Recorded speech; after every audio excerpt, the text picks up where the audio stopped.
Hello everyone, welcome to SS Odia tutorial. आज आमे ओडिया भाषा उपरे जावनिक भाषार प्रभाव कौन रही से विषय रे आलोचना करिबा। पृथ्वीर कौनसी भाषा मौलिक स्थिर नुहे। यह होची तार यात्रा पथरे बहु मिश्रण और परिवर्तन दे यह कौन करिछि ना गति करि चलीछि।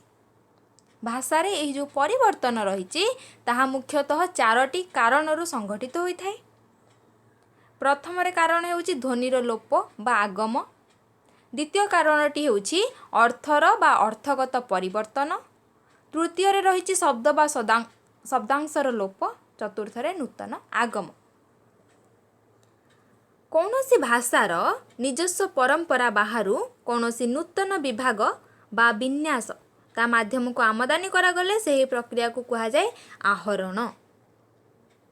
आहृत भाषा जदि आहारक भाषा उपरे उल्लेखयोग्य परिवर्तन आने तेबे यह कहा जाए कौन ना प्रभाव बोली। कौनसी एक भाषा रे अन्य एक भाषार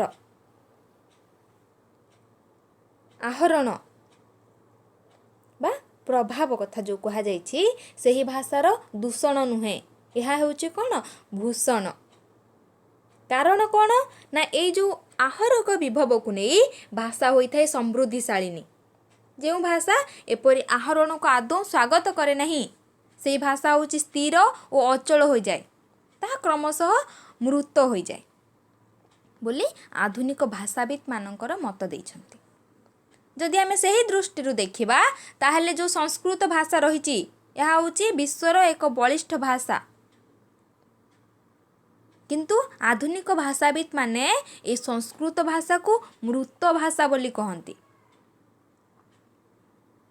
ओडिया भाषा विभिन्न काल रे विभिन्न भाषार जो भिन्न भिन्न विभाग को आहरण करी कालक्रमे यह कौन होइछि ना वर्धिष्णु होइछि, बलिष्ठ होइछि आउ जीवंत मध्य।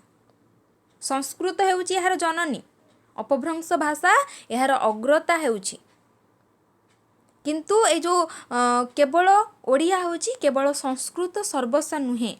निज देश भारत वर्षर जो सब विभिन्न भाषा रही से विभिन्न भाषार संभार सहित विदेशी भाषार संपद को मध्य कौन करिछि ना ओडिया भाषा तार निजस्व करि नैछि। एही विदेशी भाषा मानक मध्यरु पारसिक, आरबिक, तुर्की ये जो भाषा गुड़िक रही होची कौन ना उल्लेखयोग्य जहाँकि सामूहिक भाव में जावनिक भाषा नाम रे कथित। क्यों क्यों भाषा पारसिक, आरबिक, तुर्की भाषा गुड़िक। ओडिया माटी रे प्रथम जो वैदेशिक जाति ताहा होची कौन ना मुसलमान। एकादश शताब्दी पर्यंत ओडिशार जो शक्तिशाली सम्राट मानकर जो दृढ़ समर नीति राजनैतिक विचक्षणता जोगु कौनसी मुसलमान जाति ओडिशा आक्रमण करने साहस करि नथिले, किंतु पड़ोसी प्रदेशरू जड़े अधे मुसलमान ओडिशा को आसी बसवास करिवार मध्य ऐतिहासिक प्रमाण मिले। एकादश शताब्दीर केसरी नरपति सुवर्ण केसरी जे कि वासुदेव ब्राह्मण ठारू टंकी कहले नस्कर जमी को ग्रहण करथिले। से भूमि को जड़े पठाण को लिखिदेले। जेतबेले ब्राह्मण राजा ठारे प्रतिवाद करिबारु राजा कौन कहिथिले, तू जाणु से पठाण जाने।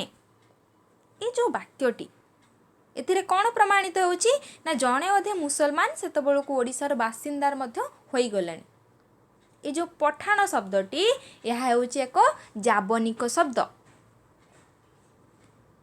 सर्वप्रथमे द्वितीय भानुदेव जो राजत्व काल रे मुसलमान मानकर ओडिशा आक्रमण आरंभ होई ता कौन है क्रमशः बहु आक्रमण परे 1568 ख्रीष्टाब्द रे ओडिशा मुसलमान शक्तिर अधीन होइछि एवं शासनर सुविधा दृष्टि मुसलमान माने कौन करछंती ना ओडिशा रे सेमानक भाषार मध्य प्रचलन करबा पई चेष्टा करछंती।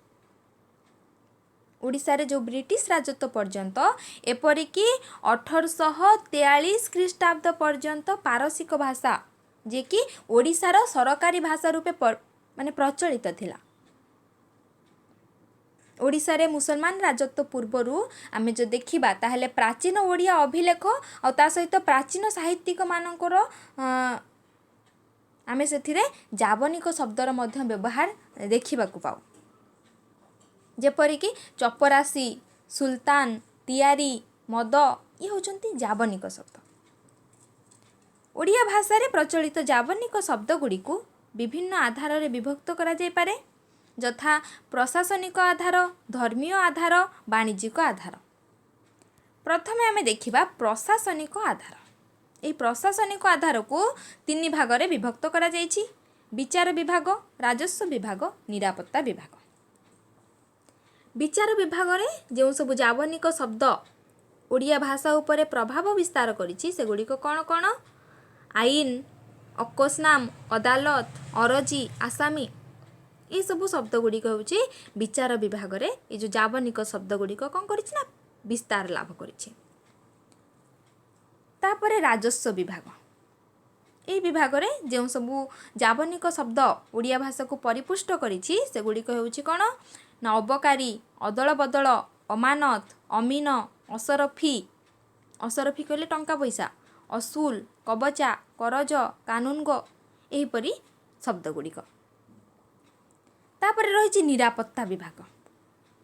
एही विभाग रे जो सब जावनिक शब्द गुड़िक प्रभाव विस्तार करिछि सेगुड़िक हेउछि कोन ना कुस्ती, इतला, खून, गिरफ, जबरदस्त, फौज एहीपरि केतेक शब्द।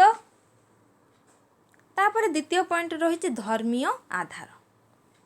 यही धर्मीय आधार रे जो सबू जावनिक शब्द ओडिया भाषा को समृद्ध करिछि सेगुड़िक कौन ना अल्लाह, आस्तान, अहमद, ईदगा, ईदुल फितर, कबर इत्यादि शब्द गुड़िक। तापर देखिबा वाणिज्यिक आधार रे अंगूर, कॉफी, किसमिस, खास्ता, गजा, जिलिपी, निमिकी ये सब होचंती कोन ना वाणिज्यिक आधार रे जो शब्द गुड़िक जावनिक शब्द गुड़िक ओडिया भाषा को कौन कर ना समृद्ध कर। एहीपरि भाव में ओडिया भाषा रे प्राय 3500 शब्दर प्रवेश करिछि। विशिष्ट ओडिया साहित्य ग्रंथ मानकरे मध्य बहु जावनिक शब्दर मध्य व्यवहार देखिबाकू मिले। आमे जदि मादला पांजी को देखिबा ताले मादला पांजी रे मुगल, पातिसा, इमाम, नस्कर एहीपरि शब्द मध्य देखिबाकू मिले।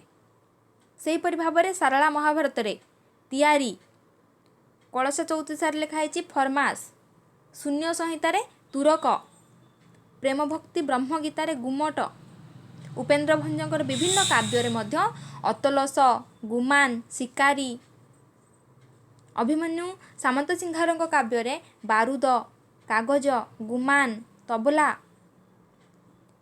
कवि सूर्य बलदेव रथଙ୍କ काव्य रे खराप, खियाल, दरद, आखर, हुकुम, ब्रजनाथ बड़जेनाଙ୍କ रचना रे मध्य ओकिल, इनाम, कमाण, तलाश, फकीरमोहनଙ୍କ रचना जो देखिबा अझाल, अफसोस, अमीन, कसरत, फरमास, राधानाथଙ୍କର विभिन्न रचना रे मध्य दरबार, खोसामत, साहेब, आसामी ये सब जो शब्द जावनिक शब्द गुड़िक देखिबाकू मिली थाए। 19विंश शताब्दी बेलू ये जो जावनिक शब्द ओडिया भाषा रे एपरी गभीर भाव में प्रवेश कर सारिथिला जे बहु नैष्टिक पंडित माने मध्य कौन करथिले ना इंग्राजी शब्द को घृणा कला बेले जावनिक शब्द को से माने ओडिया शब्द रूपे आदरी नेथिले। जावनिक भाषा जवन मानकर भाषा बोली ओडिया मानक द्वारा कौन हेतिला ना अवांछित मने न होई बरं ताहा निजस्व भाषा भाव में से माने कौन करथिले ना स्वागत लाभ करथिले एई जावनिक भाषा को। केतेक जावनिक शब्द रही जहाँकि ओडिया भाषा रे प्रचलित हेबा बेले ताहार अनेक परिमाण रे अर्थर परिवर्तन ग्रहण करिछि। ये हूँ जावनिक शब्द तार मूल अर्थ ओडिया रे प्रचलित अर्थ। अर्मन मूल अर्थ हूँ इच्छा, ओडिया रे प्रचलित अर्थ हूँ राग बा हिंसा बा प्रतिशोध। सेहीपरि कायदा मूल अर्थ हूँ नियम बा आईन, ओडिया रे प्रचलित अर्थ हूँ कौशल।